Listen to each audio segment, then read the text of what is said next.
പിണറായി സർക്കാരിന്റെ മന്ത്രിസഭയിൽ മൊത്തത്തിലുണ്ടായത് 4 രാജികളാണ്.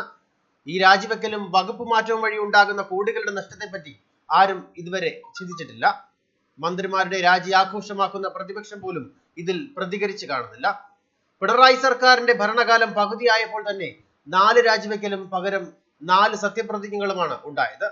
ഇതിൽ പുതിയ പേഴ്സണൽ സ്റ്റാഫിന്റെ നിയമനം, വസതിയും ഓഫീസും മോടി പിടിപ്പിക്കൽ, കാർ നവീകരണം തുടങ്ങിയ വഴികളിലൂടെ കോടികളുടെ പാഴ്ചെലവാണ് ഉണ്ടാകുന്നത്. ഇന്നലെ സത്യപ്രതിജ്ഞ ചെയ്ത കെ കൃഷ്ണൻകുട്ടിക്ക് വേണ്ടിയും പുതിയ സൗകര്യങ്ങൾ ഒരുക്കുന്നതിന്റെ തിരക്കിലാണ് ഉദ്യോഗസ്ഥർ. മന്ത്രിമാരുടെ രാജിവെക്കലും സ്ഥാനമേൽക്കലും വകുപ്പ് മാറ്റവും വഴി ഖജനാവിലുണ്ടാകുന്നത് കോടികളുടെ നഷ്ടമാണ്. പിണറായി സർക്കാരിന്റെ ഭരണകാലം പകുതിയായപ്പോൾ തന്നെ 4 രാജിവെക്കലും പകരം 4 സത്യപ്രതിജ്ഞയും അരങ്ങേറി. ഇവരുടെയൊക്കെ പുതിയ പേഴ്സണൽ സ്റ്റാഫിന്റെ നിയമനം, വസതിയും ഓഫീസും മോടി പിടിപ്പിക്കൽ, കാർ നവീകരണം എന്നിവയ്ക്ക് കോടികളുടെ ചെലവ് വരും.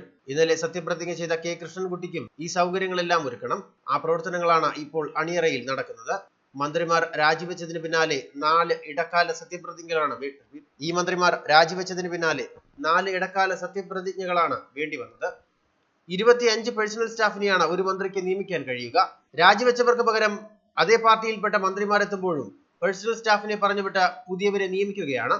ഡെപ്യൂട്ടി സെക്രട്ടറി റാങ്കിൽ നിയമിക്കുന്ന 3 അഡീഷണൽ പ്രൈവറ്റ് സെക്രട്ടറിക്ക് 1 ലക്ഷം രൂപയും 3 അസിസ്റ്റന്റ് പ്രൈവറ്റ് സെക്രട്ടറിമാർക്ക് 60,000 രൂപയും ഒരു PAക്കും 3 അഡീഷണൽ PAമാർക്കും 45,000 രൂപയുമാണ് ശമ്പളം നൽകേണ്ടത്. ഡ്രൈവർ, കുക്ക്, പിയൂൺ തുടങ്ങിയ ജീവനക്കാർ വേറെയും. ഇവരെല്ലാം 2 വർഷം ജോലി ചെയ്താൽ ആജീവനാന്തര പെൻഷൻ ഉറപ്പുമാണ്.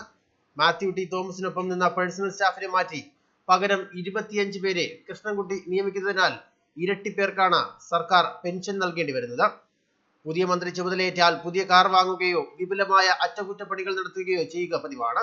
ഇക്കൂട്ടത്തിൽ വീടും മോടി പിടിപ്പിക്കും. ഓഫീസ് സംവിധാനങ്ങളെല്ലാം പുനഃക്രമീകരിക്കും. വീണ്ടും മന്ത്രിയായി മടങ്ങിയെത്തിയ EP ജയരാജന് താമസിക്കാൻ നഗരത്തിൽ ഔദ്യോഗിക വസതിയില്ലാതിരുന്നതിനാൽ സർക്കാർ വാടകയ്ക്ക് വീടെടുത്ത് നൽകിയിരുന്നു. ഉന്നത ഉദ്യോഗസ്ഥർ സമയം ചെലവിടാനെത്തുന്ന സിവിൽ സർവീസ് ഓഫീസേഴ്സ് ഇൻസ്റ്റിറ്റ്യൂട്ട് മന്ത്രിക്കായി ഒഴിഞ്ഞുകൊടുക്കാൻ സർക്കാർ ആവശ്യപ്പെട്ടെങ്കിലും IAS ലോബി അതിനെ എതിർത്തു. ഇതിനിടെ ലക്ഷങ്ങൾ മുടക്കി സർക്കാർ നവീകരിച്ച കെട്ടിടമായിരുന്നു ഇത്. മന്ത്രി KK ശൈലജ ഒഴിഞ്ഞ നോർത്ത് സാൻഡ്വിച്ച് ബ്ലോക്കിന്റെ 3ാം നിലയിലെ 216 നമ്പർ മുറിയാണ് മന്ത്രി EP ജയരാജൻ മടങ്ങിയെത്തിയപ്പോൾ നൽകിയത്. പകരം ശൈലജയ്ക്കായി അനക്സ് മന്ദിരത്തിൽ ഓഫീസ് സജ്ജീകരിക്കാനും ലക്ഷങ്ങൾ പൊടിച്ചു. ശശീന്ദ്രന് പകരം തോമസ് ചാണ്ടി എത്തിയപ്പോഴും പേഴ്സണൽ സ്റ്റാഫിൽ ചിലരെ മാറ്റി. തിരികെ ശശീന്ദ്രൻ വന്നപ്പോഴും മാറ്റങ്ങളുണ്ടായി. മന്ത്രിമാരുടെ വകുപ്പ് മാറ്റത്തിന്റെ ഭാഗമായി പേഴ്സണൽ സ്റ്റാഫിലെ അഴിച്ചുപണികൾ ഇപ്പോഴും തുടരുന്നുണ്ട്. ന്യൂസ് ഡെസ്ക്, മലയാളി വാർത്ത.